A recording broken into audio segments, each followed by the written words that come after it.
Assalamualaikum dear students. My name is Sabah and I am here to teach you chemistry class 9. आज हम study करेंगे chapter number 10 की exercise के MCQs. सबसे पहला एमसीक्यू है which gases are responsible for green house effect. Green house effect के लिए कौन सी गैसेस जो हैं वो रिस्पॉन्सिबल होती हैं।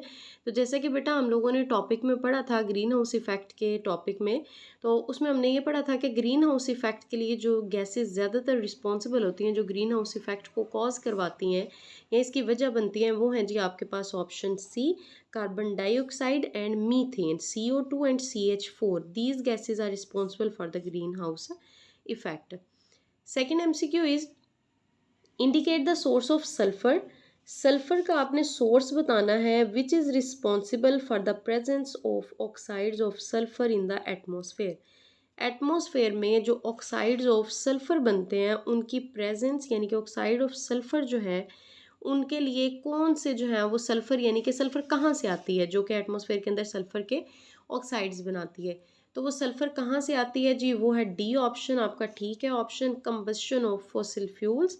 जब फॉसिल फ्यूल्स को जलाया जाता है तो उनके जलाने की वजह से वहाँ से धुएं में प्रोड्यूस होती है सल्फर, जो कि एटमॉस्फेयर में ऑक्सीजन के साथ रिएक्ट करती है तो वो बना देती है ऑक्साइड्स ऑफ सल्फर। तो एटमॉस्फेयर में ऑक्साइड्स ऑफ सल्फर के लिए जो सल्फर आती है उस सल्फर के सोर्स क्या हैं, उसके सोर्स हैं जी option D combustion of fossil fuels. Next MCQ is concentration of which gas in the atmosphere. Atmosphere में आपने कंसंट्रेशन बतानी है कि कौन सी गैस है एटमॉस्फेयर के अंदर जो कि डिक्रीज्ड हो जाती है by the photosynthesis in plants. यानी कौन सी ऐसी गैस है कि जिसकी कंसंट्रेशन के ऊपर जो है वो फ़र्क पड़ता है by the photosynthesis in plants. तो प्लांट्स जब फोटोसिंथेसिस बेटा करते हैं तो उनको कार्बन डाइऑक्साइड चाहिए और उनको वाटर चाहिए होता है। अब यहाँ पे आप देखें तो उन्होंने पूछा हमसे गैस पूछी है, तो गैस की शक्ल में अगर फोटोसिंथेसिस होगी प्लांट्स में तो एटमॉस्फेयर के अंदर जिस गैस के ऊपर जिसकी कंसंट्रेशन पे फ़र्क पड़ेगा वो है जी आपके पास ऑप्शन सी यानी कि कार्बन डाइऑक्साइड गैस। इसके कंसंट्रेशन पे जो है वो मेनली फ़र्क पड़ेगा। Okay, next MCQ is which substance remains unaffected in the catalytic converter fixed in the exhaust of the automobiles।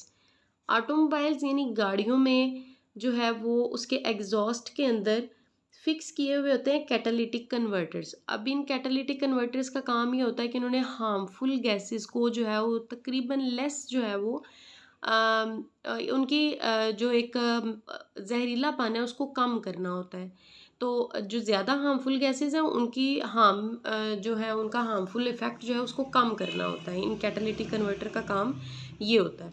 अब इन कैटालिटिक कन्वर्टर के अंदर जो है वो कौन सी विच सब्सटेंस जो कि जिसके ऊपर किसी किस्म का कोई फ़र्क नहीं पड़ता है।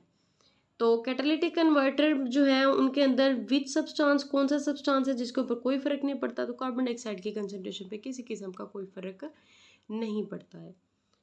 Okay, next MCQ is people of which age groups are most affected by the air pollution. जो हवाई आलूदगी है, एयर में पोल्यूशन है, उसकी वजह से कौन सी एज ग्रुप के लोग जो हैं ज़्यादा इफेक्ट हो रहे हैं। यंग एडल्ट्स हैं, मिडिल एज पीपल हैं, चिल्ड्रन हैं, या both children and the aged people. तो सारे के सारे लोग होते हैं।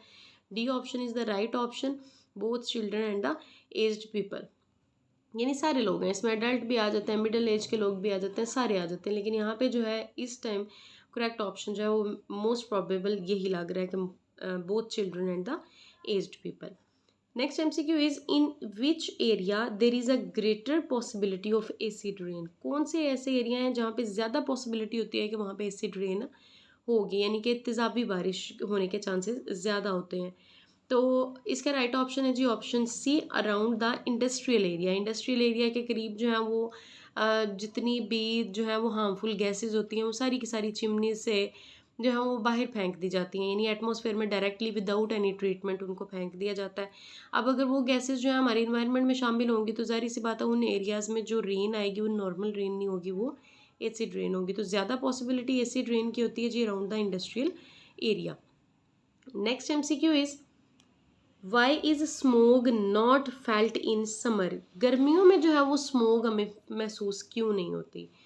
अब स्मोग के बारे में बेटा हमने पढ़ा था कि smog is the combination of fog and smoke. Smoke यानी धुआं और फोग यानी जो धुंध होती है उसकी शक्ल। तो इन दोनों चीज़ों को मिला के जो है वो स्मोक की फॉर्मेशन आती है, यानी स्मोक बनता है। और स्मोक जो है वो गर्मियों में कहा गया है कि क्यों हमें महसूस नहीं होती। तो इसका राइट ऑप्शन है जी option B option. Because due to heat, heat की वजह से गर्मियों में हीट ज़्यादा होती है और हीट की वजह से जो है of the earth the smoke rises up. जो स्मोक है, जो धुआं होता है वो राइजेज अप, ऊपर की तरफ उठ जाता है। और जब ऊपर की तरफ उठ जाता है तो इसका मतलब है कि वो फोग के साथ कंबाइन नहीं कर पाता, जिसकी वजह से हमें गर्मियों में जो है स्मोक नज़र नहीं आती, यानी फील नहीं होती है। तो option B is the right option. Next MCQ is which catalyst is used in the catalytic converter. कौन से कैटलिस्ट कैटालिटिक कन्वर्टर के अंदर जो है वो इस्तेमाल होते हैं।